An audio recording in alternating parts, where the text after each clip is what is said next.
Guys, welcome back to my channel. Radhe Radhe. तो आज है सीयूईटी का डे 5 प्रिपरेशन का। तो गाइस, नंबर ऑफ डेज़ जो है बहुत ज़्यादा नहीं बचे हुए हैं। गेम ओवर का फर्स्ट वीक भी 1-2 दिन में ख़त्म होने वाला है, तो बहुत ज़्यादा दिन नहीं है।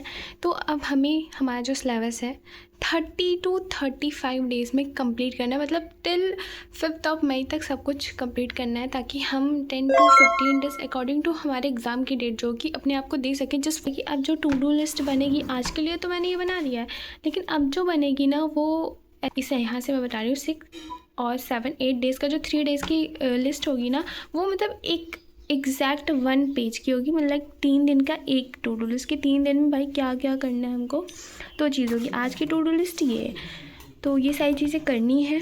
और अभी के लिए मैं हिस्ट्री करने जा रही हूँ, हिस्ट्री का चैप्टर। डीमोटिवेशन आएगा ना और ऐसे थॉट्स आएंगे, हो पाएगा क्या, ऐसा वैसा बहुत सारी चीज़ें होंगी, लेकिन सच में उन सारी चीज़ों को अवॉइड कर देना, क्योंकि वही मेन रोल होता है ना पढ़ने का। तो गाइस, मैं फ़िज़िक्स जो मेरी बुक है जीटी की, उससे रीड कर रही थी। जो जीटी में फ़िज़िक्स का सिलेबस है वो पढ़ रही थी। एक बार मैं पढ़ चुकी थी, सेकंड टाइम मार्क करके कर रही थी।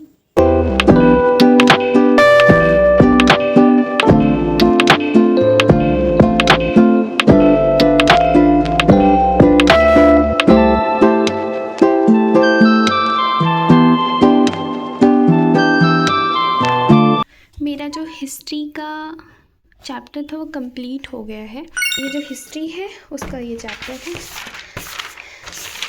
ये देख सकते हो आप, बस कंप्लीट। अब नहीं, फिर 2-3 पेज है जो कि कंप्लीट हो गया है। तो गाइस, जो इस बुक से हमारा फिज़िक्स का जो टॉपिक होता है जीटी के लिए, जो जीके जीएस में आता है, वो मैंने कर लिया था, रिवाइज़ कर लिया था।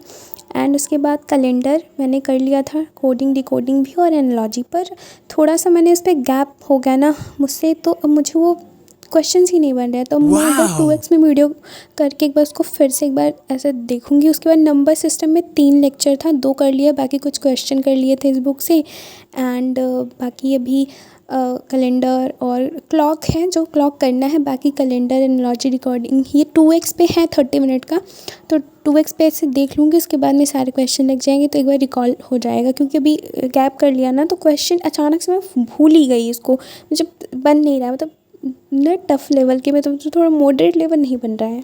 और गाइस, इंग्लिश के लिए मैं प्रेफर कर रही हूँ डियर सर का। वहाँ पे उनकी फ्री ऑफ सोर्स एक बैच चल रही है इंग्लिश की, तो उसका अभी तक 2 लेक्चर हुआ है। तो एक ग्रामर से रिलेटेड था और दूसरा वन वर्ड सब्स्टिट्यूशन, मतलब वोकैब रिलेटेड था, जो कि मैंने दोनों लेक्चर्स देख लिए हैं।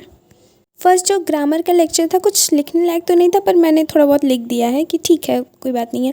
और वन वर्ड सब्स्टिट्यूशन में जो भी वोकैब और उससे रिलेटेड चीज़ें याद करने की थी वो भी मैंने लिख ली थी, तो जस्ट फॉर कि रिवीजन होता रहेगा। मतलब टॉपिक पढ़ो ना, उस पर क्वेश्चंस लगाओ, नंबर ऑफ क्वेश्चंस ज़्यादा लगाओ उसको डीपली अंडरस्टैंड करने के लिए। एंड उसी दिन उसको रिवाइज, सेकेंड डे रिवाइज। तो गाइस, बस बाकी जितना मैंने बताया उतना तो कर लिया। बाकी कुछ कुछ चीज़ें मेरी टू डू लिस्ट की रह जाती हैं, जो कि अभी मैं कर लूँगी। बाकी जब ग्रामर का मैं वोकैब देख रही थी, सब वन वर्ड सब्स्टिट्यूशन, तो लिखते टाइम और एक बार लेक्चर देखते टाइम, बाकी सोने के टाइम भी उसको याद करना। मतलब सर भी बोल रहे थे कि लेक्चर में कि वन वर्ड सब्स्टिट्यूशन, ये वोकैब वगैरह, उससे बहुत सारे क्वेश्चंस बनते हैं, तो उसको बहुत ज़रूरी है हर टाइम पर रिवीजन करते रहना। मैंने कहीं तो पढ़ा था कि जैसी सोच रखोगे वैसे बन जाओगे, तो पॉजिटिव सोचो ना, अच्छा सोचो और मेहनत करो उस लेवल की ना, कि आपका रिजल्ट अच्छा है। बाकी मैंने क्या लिख रखा है मैं आपको दिखाती हूँ। पता है, जब काउंसलिंग होती है, फर्स्ट सेकंड थर्ड राउंड आता है ना, तो ChatGPT से मतलब सब कुछ सर्च करके देखा मैंने कि क्या आता है लिख के, तो पता है ये लिख के आता है, you have been allotted seat in BA honours political science at BHU। तो गाइस, जैसे कि लोग विजन बोर्ड बनाते हैं, मैंने भी बनाया है, पहली बार ट्राई किया है। और उसके बाद में क्या कहते हैं, जस्ट हम मैनिफेस्ट करते हैं समथिंग, पर उस लेवल की हमें मेहनत भी करनी होती है। तो जस्ट इसको अपने स्टडी टेबल के मैंने फ्रंट वॉल पे लगा लिया कि मेरा मन ना करेगा पढ़ने का ना, तब भी मैं पढ़ूँगी इसको देख के।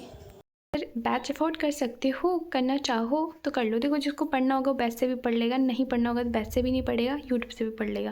जैसे मैंने आप लोग को बताया था कि मैंने ये वाली बुक ली है। और रही बैच की बात, तो वही ना, बैच मुझे अफोर्डेबल नहीं लगी, अफोर्डेबल नहीं मिली।